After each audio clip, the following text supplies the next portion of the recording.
Louvado seja nosso Senhor Jesus Cristo, para sempre seja louvado. Sou Padre Frei Inácio José, pároco da paróquia de Nossa Senhora das Mercês. Seja bem-vindo a mais um Pão da Palavra especial nesse dia de Natal. O dia de Natal, a liturgia da Igreja nos apresenta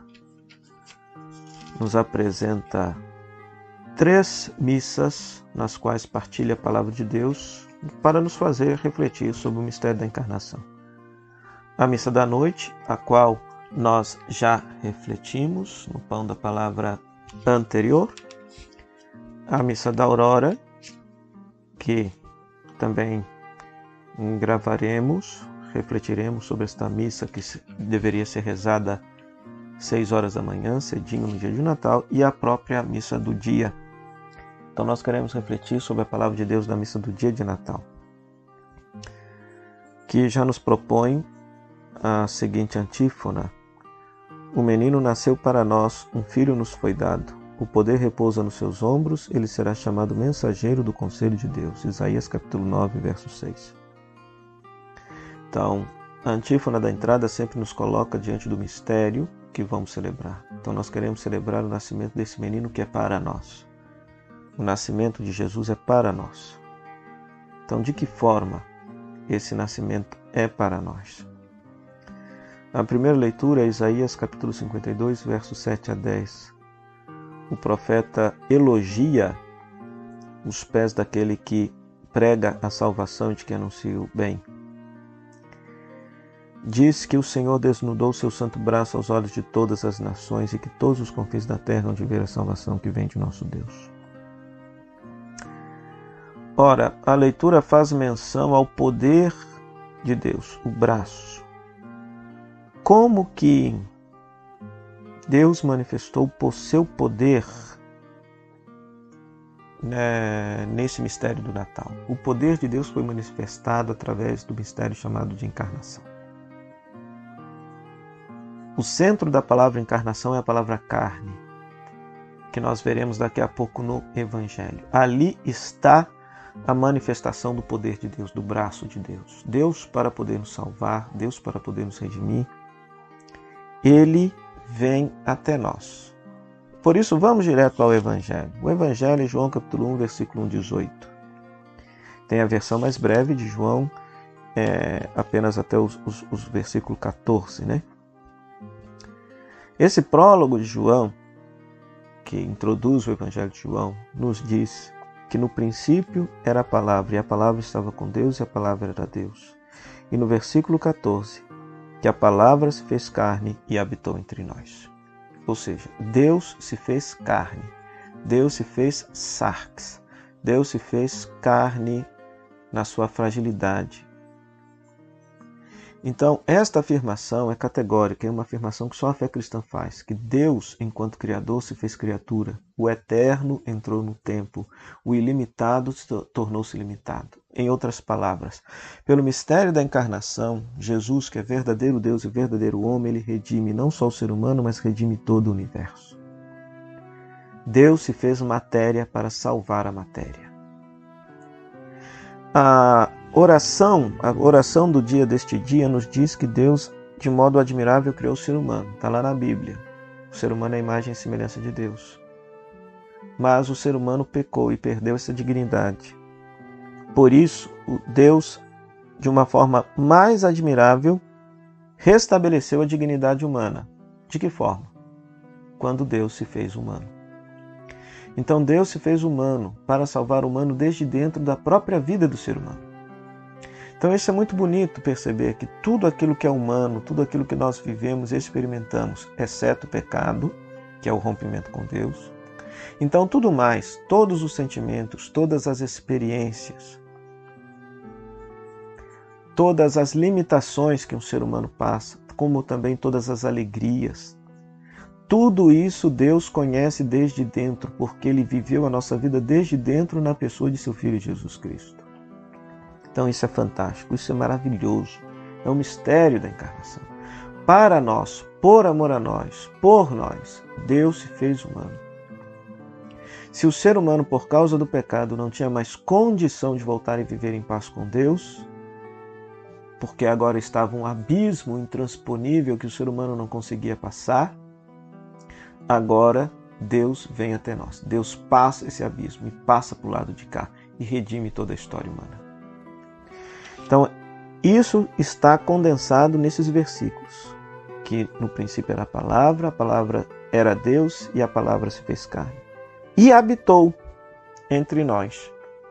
Aqui está um outro detalhe também precioso. A palavra habitar, eskenose em grego, significa montou sua tenda. Então, por trás desta palavra está também a simplicidade e a humildade com qual Deus habita a nossa história. Deus não veio num palácio, Deus não veio numa mansão, Deus não veio no templo do rei. Ele veio numa tenda, uma casa simples dos pobres, uma tenda que é a morada temporária que o povo judeu utilizava, por exemplo, para fazer a travessia do deserto.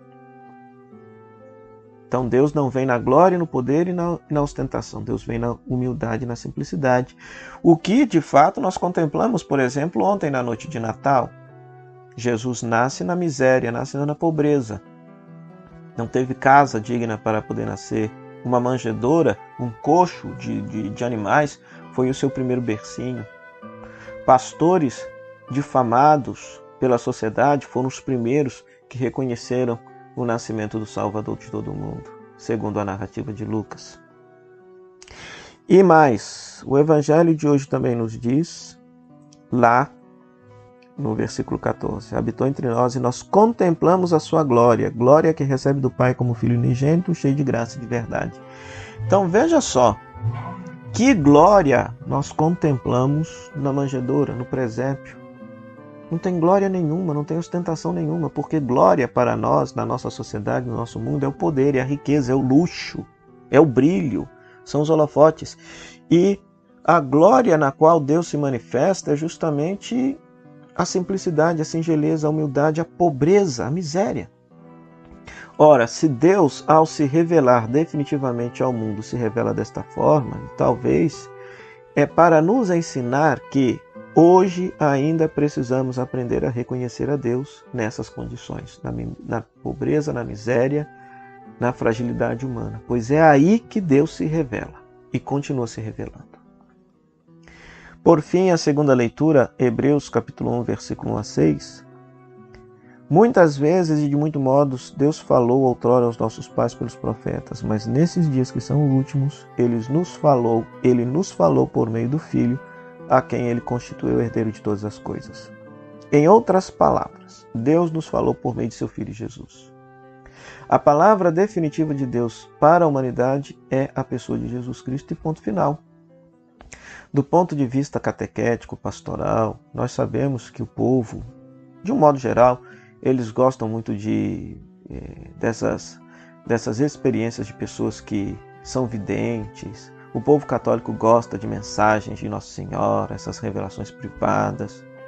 Falta a catequese do povo de saber que você não é obrigado a acreditar naquilo, porque a revelação definitiva e pública de Deus para a história humana é a pessoa de Jesus. Então, se você quer saber tudo aquilo que Deus já disse para a humanidade, é ler o Evangelho, é escutar a palavra de Jesus. Tudo mais não tem necessidade alguma. Aliás, a igreja só reconhece, inclusive, a veracidade dessas revelações privadas, aparições de Nossa Senhora, se elas estiverem de acordo com o Evangelho de Nosso Senhor Jesus Cristo. Caso contrário, descarta, considera como falso. E mesmo que se considere como verdadeiro, elas não estão acima do Evangelho de Jesus. Pois Jesus é a palavra definitiva de Deus. A palavra definitiva de Deus para nós.